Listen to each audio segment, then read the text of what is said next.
शिक्षकांचा अंत पाहू नका, शिक्षकांचा सन्मान राखा.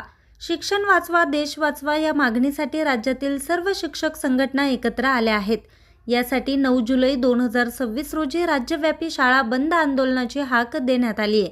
शिक्षक भारती संघटनेच्या नेतृत्वाखाली हे आंदोलन होत आहे. टीईटीच्या मुद्द्यावरून राज्यातील ज्येष्ठ आणि अनुभवी शिक्षकांवर अन्याय होत असल्याचा आरोप संघटनेकडून करण्यात आलाय.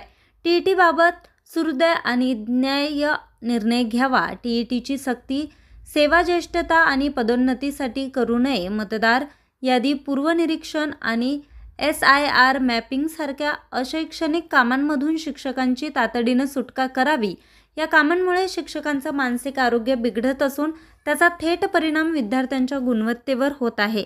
स्थानिक स्वराज्य संस्था आणि अनुदानित शाळांचं अस्तित्व कायम ठेवावं, तसेच विद्यार्थ्यांना पुरेशा प्रमाणात शिक्षक उपलब्ध करून द्यावेत. अनुदानित शाळांना नैसर्गिक टप्पावाढ त्वरित द्यावी. या राज्यव्यापी शाळा बंद आंदोलनाला शिक्षक भारती संघटनेत सक्रिय पाठिंबा दिला आहे. सर्व शिक्षक, शिक्षकेतर कर्मचारी आणि शिक्षणप्रेमी नागरिकांनी मोठ्या संख्येने या आंदोलनात सहभागी व्हावं, असं आवाहन संघटनेच्या वतीनं करण्यात आलंय. संपूर्ण महाराष्ट्र राज्यामध्ये शिक्षक समन्वय समितीच्या माध्यमातून एक राज्यव्यापी आंदोलनाची हाक देण्यात आलेली आहे. आणि त्याचं कारण असं आहे की विद्यार्थ्यांना दर्जेदार आणि गुणवत्तापूर्ण शिक्षण मिळालं पाहिजे, शिक्षकांची नोकरी टिकली पाहिजे आणि शाळा वाचल्या पाहिजेत.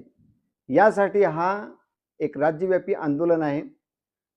मागील 1 वर्ष अगोदर सुप्रीम कोर्टाने एक निर्णय दिला 1 सप्टेंबर 2025 रोजी आणि संपूर्ण शिक्षकांकरता टीईटी अनिवार्यता केली आहे.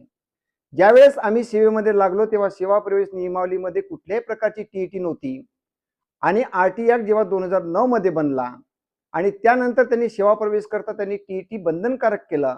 मग जे जुने शिक्षक आहेत, ज्यांनी सेवेला ज्यांच्या 15 वर्ष 20 वर्ष ज्यांनी सेवा दिलेली आहे, अशा शिक्षकांकरता टीईटी लादणं हे खऱ्या अर्थानं चुकीचं आहे आणि शिक्षकांवर अन्याय करणारा आहे.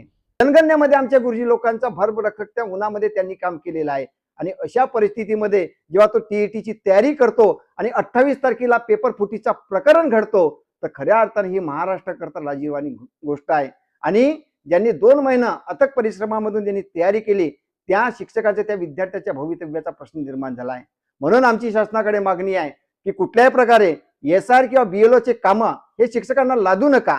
कारण की अपुऱ्या कर्मचाऱ्या अभावी आज शाळा ओसाड आहेत, कमी शिक्षकांची संख्या आहे. अशा परिस्थितीमध्ये दर्जेदार आणि गुणवत्तापूर्ण जर विद्यार्थ्यांना शिक्षण द्यायचं असेल तर शिक्षकांना शिकवू द्या आणि विद्यार्थ्यांना शिकू द्या.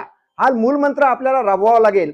आणि महत्वाचं की जो टीईटी की जो निकष कुठल्याच पात्रतेमध्ये ठरत नाही, हा टीईटी रद्द करून शिक्षकांची जी सेवा प्रवेश नियमावली तत्कालीन होती त्या पद्धतीनं कुठेतरी शिक्षकांच्या सेवा ह्या कायम ठेवाव्या लागतील.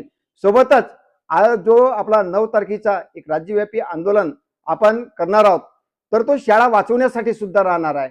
जो 9 तारखेचा राज्यव्यापी आंदोलन आहे त्यामध्ये संपूर्ण जिल्ह्यातील हजारो शिक्षक प्रकर्षानं सहभागी होणार आहेत.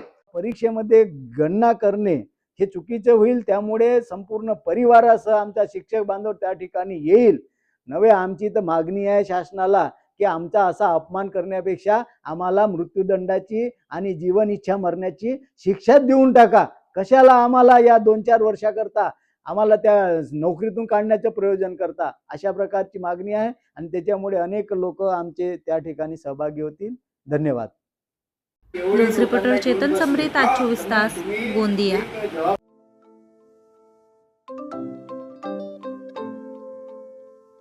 नवनवीन आणि ताज्या घडामोडींसाठी आज 24 तास सबस्क्राईब करा.